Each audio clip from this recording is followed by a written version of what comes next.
نحمده ونصلي ونسلم علی رسوله الکریم۔ آج سے لے کے انشاءاللہ 2-4 روز تک جو ہمارا یہ ترتیب ہوگی وہ نماز کے حوالے سے ہوگی، اس کے ضروری مسائل، اس کا سنت طریقہ، اس کے بارے میں جو اہم باتیں ہوتی ہیں جو ہر مسلمان کو جاننا سیکھنا فرض ہے کہ نماز میں ملا کیسے جاتا ہے، قضاء عمری کیا ہوتی ہے، انسان کے ذمہ نماز کیسے ہوتی ہے، کس طرح ہوتی ہے۔ آج اس کی کچھ بنیادی باتیں عرض کروں گا۔ نبی کریم صلی اللہ علیہ وسلم نے ارشاد فرمایا کہ میری امت میں سب سے پہلا جو چیز فرض کی گئی، جو سب سے اہم چیز فرض کی گئی وہ نماز ہے، اور مرنے کے بعد جس چیز کا سب سے پہلے سوال ہوگا وہ نماز کے بارے میں سوال ہوگا۔ یعنی سب سے اہم چیز، شریعت میں جس چیز کا حکم سب سے زیادہ ہے، شریعت میں جس چیز کی پکڑ سب سے زیادہ ہے، شریعت میں جو چیز درجے میں سب سے بڑی ہے وہ چیز نماز ہے۔ یعنی نماز سے بڑھ کے کوئی اور حکم نہیں ہے، روزے کا حکم نماز سے بڑھ کے نہیں ہے، حج کا حکم نماز سے بڑھ کر نہیں ہے۔ یعنی یہ وہ چیز ہے کہ جو بچہ بالغ نہیں ہوا اس کے لیے بھی نبی کریم صلی اللہ علیہ وسلم نے ارشاد فرمایا مروا اولادکم بالصلاۃ اذا کانوا 70، کہ اپنی اولاد کو نماز کا حکم دو جس وقت وہ 7 سال کے ہو جائیں، اور اگر وہ نہ پڑھیں تو جب 10 سال کا ہو جائے تو اس کی پٹائی کرو، یعنی اس کی پٹائی کرو، پٹائی کر کے اس کو پڑھاؤ، حالانکہ اس پہ فرض نہیں ہے، تاکہ اس کی پریکٹس ہو جائے، جیسے بالغ ہو تو اس کے بعد نماز چھوڑنے کا سوچے بھی نہیں۔ یعنی اتنا اہم ترین فریضہ نماز ہے، اس کی معاشرتی اہمیت بھی ہے، جسمانی اہمیت بھی ہے، دینی اہمیت بھی ہے، لیکن اتنا سمجھ لیں کہ مومن کے لیے سب سے اہم فریضہ نماز ہے۔ نبی کریم صلی اللہ علیہ وسلم نے ارشاد فرمایا بین الرجل و بین الکفر ترک الصلاۃ، انسان کے اسلام اور کفر کے درمیان جو فرق ہے وہ ترک صلاۃ کا ہے۔ ایک جگہ آپ صلی اللہ علیہ وسلم نے ارشاد فرمایا کہ لا تشرکوا باللہ، اللہ کے ساتھ شرک نہ کرنا، ان قطعتم، اگرچہ تمہیں کاٹ دیا جائے، ان حرتم، یا اگرچہ تمہیں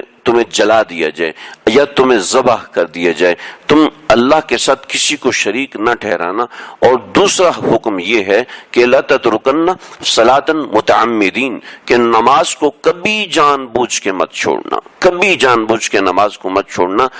اگر کسی نے نماز کو جان بوجھ کے چھوڑ دیا فإنہ یخرج الملہ، یہ تمہیں دین سے نکال دے گا۔ تم نے اگر جان بوجھ کے نماز کو چھوڑ دیا تو یہ تمہیں دین سے نکال دے گا۔ تقریباً 50 سے زائد علماء ہیں، انہوں نے اس نوعیت کی، یہ تو میں نے آپ کو صرف ایک حدیث سنائی،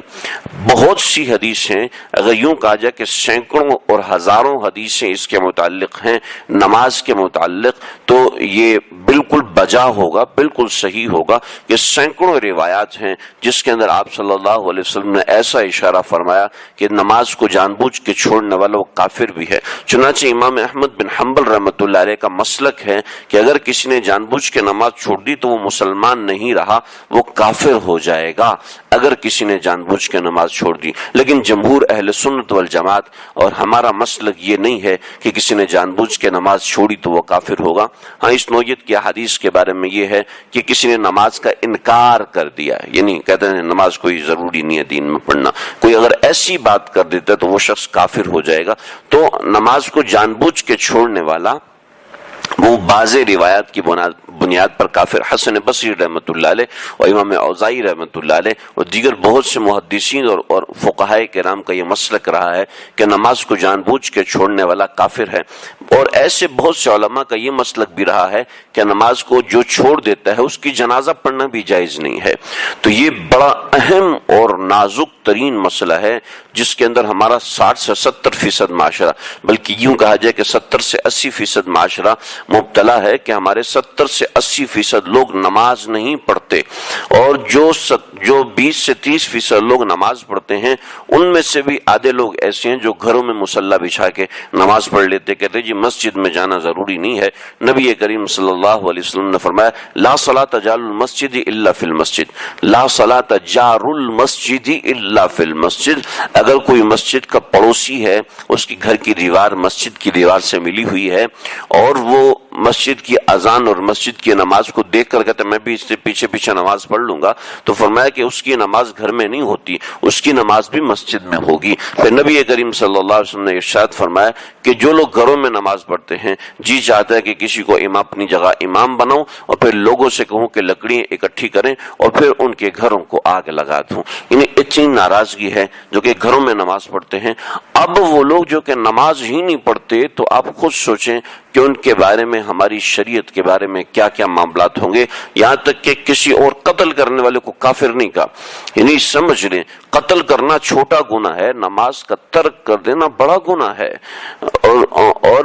زنا کرنا، شراب پینا چھوٹا گناہ ہے، نماز کو ترک کر دینا اس سے بھی بڑا گناہ ہے۔ ہم سمجھتے ہیں کہ غیبت کر لیا تو یہ گناہ ہے، ہم سمجھتے ہیں جھوٹ بول دیا تو یہ گناہ ہے، ہم سمجھتے ہیں حرام کھا لیا، سود کھا لیا تو یہ گناہ ہے۔ نماز کو چھوڑنا، جان بوجھ کے چھوڑنا، اس سے بھی بڑا گناہ ہے۔ چھوٹا سا میچ ہو رہا تھا، ڈرامہ چل رہا تھا، میٹنگ چل رہی تھی، اس کی وجہ سے نماز کو ترک کر دینا جائز نہیں ہے۔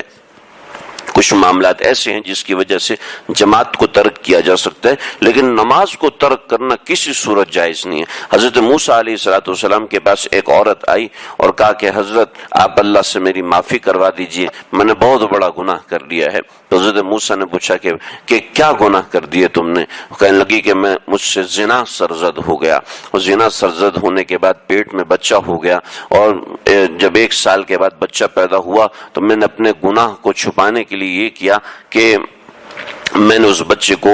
قتل کر کے اس کو میں نے دفن کر دیا۔ تو حضرت موسیٰ جلالی پیغمبر تھے، فرمایا کہ نکل جاؤ یہاں سے، کہیں ایسا نہ ہو کہ تمہارے اس گناہ کی وجہ سے ساری بستی کو ہلاک کر دیے جائے۔ حضرت موسیٰ کی امت میں معافی اتنی آسان نہیں تھی، آج کی اس امت کے اندر تو معافی بہت آسان ہے، اللہ نے معافی کو مزیدار بنا دیا۔ تو اس امت میں معافی آسان نہیں تھی، بڑی وہاں پر ایسے آسانی سے معافی ہوتی نہیں تھی، اس کے لیے کچھ شرائط ہوتی تھی، کچھ معاملات ہوا کرتے تھے۔ چنانچہ حضرت موسیٰ نے کہا چلی جاؤ یہاں سے، یہ تو قتل کا گناہ ہے، پھر زنا کا گناہ ہے، پھر بچے کو دفن کر دینے کا گناہ ہے، یعنی اتنے بڑے بڑے گناہ اکٹھے سرزد ہو گئے تو یہ گناہ تو کبھی معاف نہیں ہو سکتا۔ چلی جاؤ یہاں سے، اس بستی سے نکل جاؤ، اللہ سے معافی مانگتی رہو، ہو سکتا ہے کہ اللہ کو تمہارے سفر کو دیکھ کر، تمہاری تکلیف کو دیکھ کے اللہ کو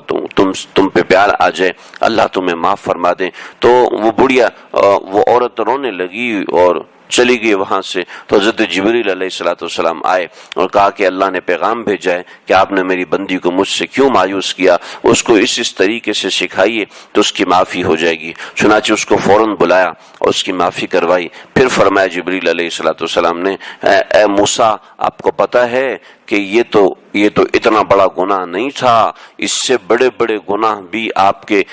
دائیں بائیں ہو رہے ہیں، پھر بھی اللہ کا عذاب نہیں ہو رہا۔ کبھی وہ کون سا گناہ ہے؟ کہا کہ وہ شخص جو کہ جان بوجھ کے نماز چھوڑ دے وہ اس عورت سے بھی بڑا مجرم ہے، اللہ کے ہاں اس عورت سے بھی بڑا مجرم ہے۔ دوستو جان بوجھ کے نماز چھوڑنا اتنا بڑا گناہ ہے کہ کسی کو قتل کر کے، معصوم کو قتل کر کے، کتنا سخت دل ہوگا، کٹور دل ہوگا اس عورت کا جس نے اپنے ہی بچے کو ذبح کر کے، اپنے ہی بچے کو زمین میں دفن کر دیا صرف اپنی بدنامی سے بچنے کے لیے۔ اور یہاں دھڑلے سے نماز نہیں پڑھ رہا، نہیں وہ تو چھپ کے گناہ کیا تھا، یہاں سامنے گناہ کر رہا ہے، پورے گھر کو پتہ ہے کہ نماز نہیں پڑھ رہا۔ نبی کریم صلی اللہ علیہ وسلم نے فرمایا کہ کل امتی معافن الا المجاہرین، کہ ساری امت کو اللہ معاف فرما دیں گے، لیکن وہ شخص جو کہ دھڑلے سے گناہ کرے، تو کر رہا ہوں کوئی ہے کون مجھے روکے گا؟ یعنی دل کے اندر یہ خیال ہے یا دل کے اندر یہ بات جمی ہے، ساری ایسا کرتے ہیں تو میں نے ابھی ایسا کر لیا تو کیا ہوا؟ تو کل امتی معافن، اللہ سب کو معاف کر دیں گے، اس لیے کہ زنا کرنے والا نادم ہوتا ہے، شراب پینے والا اپنے آپ کو گندا سمجھتا ہے، لیکن یہ جو نماز چھوڑ رہا ہے یہ اس سے بھی بڑا گناہ ہے، اس سے بھی بڑا گناہ ہے۔ تو بھئی ہمت، ارادہ، عادت انسان بنائے کہ چاہے کچھ بھی ہو جائے، یہ ایک ایسی چیز ہے کہ اللہ رب العزت کے دربار میں حاضری ہے، اور اللہ کے نبی کے زمانے کے اندر تو منافقین بھی نماز نہیں چھوڑتے تھے، منافقین کے اندر نماز کے حوالے سے سستی اور کاہلی آتی تھی، اور یہاں آج پکے مسلمان بھی نماز چھوڑ دیتے ہیں چھوٹے سے عذر کی وجہ سے، چھوٹے سے مسئلے کی وجہ سے، جی یہ مسئلہ ہے نماز چھوڑ دی، کہ یہ مسئلہ ہے اور جماعت چھوڑ دی۔ ایسا نہیں ہونا چاہیے۔ کوشش کریں، عادت بنائیں، نہ صرف خود عادت بنائیں بلکہ اس کی تعلیم اور اس کی ترغیب اس قدر زیادہ ہے کہ اپنی اولاد کو بھی حکم دیا گیا، اپنے گھر والوں کو بھی حکم دیا گیا کہ اپنے گھر والوں کو نماز کا حکم دو، اپنے گھر والوں کو نماز سکھاؤ۔ تو اس کا باقاعدہ اہتمام کرنا چاہیے۔ اگر کسی کو عادت نہیں ہے، کوئی ایسا مسئلہ ہے، کاہلی ہوا ہے، سستی ہے، تو اس کا علاج کرائے۔ جیسے پیٹ درد کا علاج ہوتا ہے، سر درد کا علاج ہوتا ہے، ایسے ہی کسی شخص کو نماز پڑھنے کی عادت نہیں ہے تو یہ ایک روحانی بیماری ہے، اس کا بھی علاج ہوتا ہے۔ انسان اس کو سمجھے، چند دن تک انسان کسی شیخ سے پوچھ کے چلتا رہے، کسی عالم سے، کسی اللہ والے سے پوچھ کے چلتا رہے کہ بھئی مجھے نماز پڑھنے کا جی نہیں کرتا، روزہ رکھنے کا جی نہیں کرتا، تو یا نماز میں جی لگتا نہیں ہے، نماز میں اللہ سے تعلق بنتا نہیں ہے، کوئی نفس طرح کے بہانے بناتا، جی تیرے کپڑے ناپاک ہیں، یا وسوسے آنا شروع ہو جاتے ہیں، یا نماز کا سوچتے ہی، نماز کا وقت ہوتے ہی مجھے پریشانی ہونا شروع ہو جاتی ہے، یہ طرح کے مسائل لوگوں کو پیش آتے ہیں۔ تو نماز کا وقت شروع ہوتے ہی مجھے یہ مسئلہ ہونے لگتا ہے، اس وجہ سے نماز نہیں پڑھ سکتا ہوں، تو یہ ان چیزوں کا علاج کروائے، اصلاح کروائے۔ یعنی اتنا اہم ترین فریضہ ہے۔ حضرت عمر ابن خطاب رضی اللہ تعالیٰ نے عمال کو، یعنی اس وقت کے گورنروں کو خط لکھا کہ جیسے آج کل کسی علاقے کا MNA ہوتا ہے تو ایسے اس علاقے میں عاملین ہوا کرتے تھے، تو عاملین کو جو خط لکھا ان میں سب سے پہلی اور اہم بات لکھی کہ ان اہم امرکم عندی الصلاۃ، میرے نزدیک تمہارے تمام کاموں میں جو سب سے اہم کام، عدل انصاف کرنا، لوگوں کو وقت پہ پیسے دینا، لوگوں کے لیے تعمیرات کرنا، لوگوں کے لیے کچھ بھی نہیں، ان اہم امرکم عندی الصلاۃ، میرے نزدیک تمہارے تمام کاموں میں سب سے اہم ترین کام ہے نماز۔ فمن حفظها حفظ الدین کلھا، جس نے نماز کی حفاظت کی اس نے سارے دین کی حفاظت کر لی۔ ومن ترکها، اور جس نے ومن ضیعها، اور جس نے نماز کو ضائع کر دیا، فهو لما سواه ضیع،